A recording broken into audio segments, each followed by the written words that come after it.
Final decision हो गया। आज लास्ट डेट है।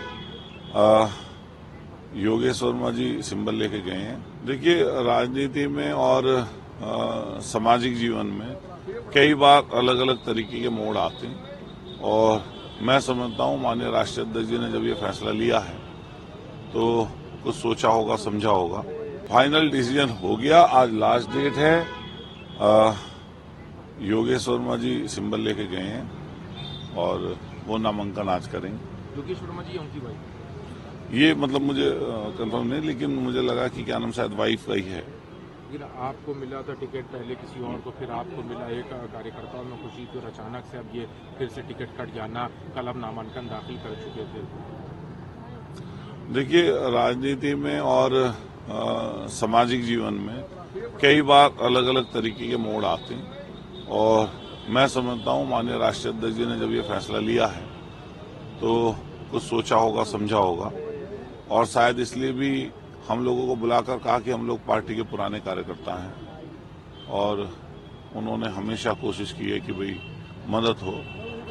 तो मेरा मानना यही है कि जो पार्टी ने फैसला किया उसको स्वीकार करें। आपने ट्वीट भी किया है कि समाजवादी पार्टी राष्ट्रीय अध्यक्ष का जो भी फैसला होगा उस पर आप लोग अटल रहेंगे। नहीं, माननीय राष्ट्रीय अध्यक्ष जी ने जो फैसला किया तो वो स्वीकार है। काफी देर तक लंबी वार्ता हुई।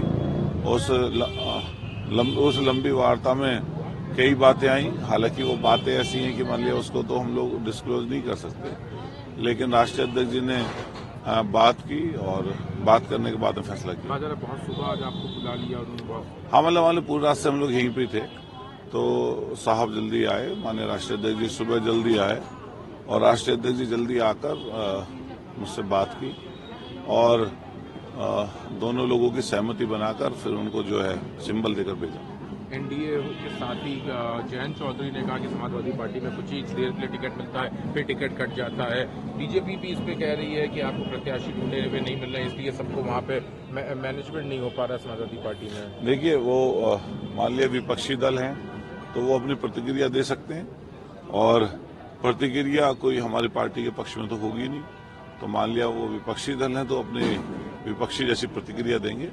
लेकिन मैं अपने तमाम साथियों से, जैसे मेरठ और आसपास हमारे जो भी उत्तर प्रदेश और प्रदेश या देश में जो लोग हैं हमारे मानने वाले, जानने वाले, मैं सबसे ही कहूँगा कि समय को जो है स्वीकार करना चाहिए और समय पर जो है अलग अलग परिस्थितियों का सामना करना पड़ता है और ऐसी सब परिस्थितियों के लिए सामना करने के लिए हम सब लोगों को तैयार हैं। आगे की क्या रणनीति रहने वाली है इस चुनाव में? किस तरह से आप अपने आप? अब तो चुनाव सिर पर है और पार्टी तय करेगी। जो पार्टी तय करेगी, मान लिया विधायक तो हमें सदना के लोगों ने बनाई रखा है।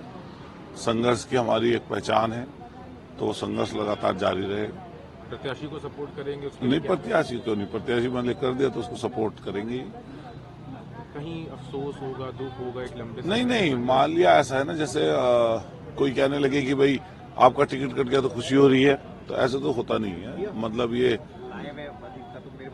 ऐसी भी चीज नहीं है कि मान लिया इसको हम लोग ऐसा करें।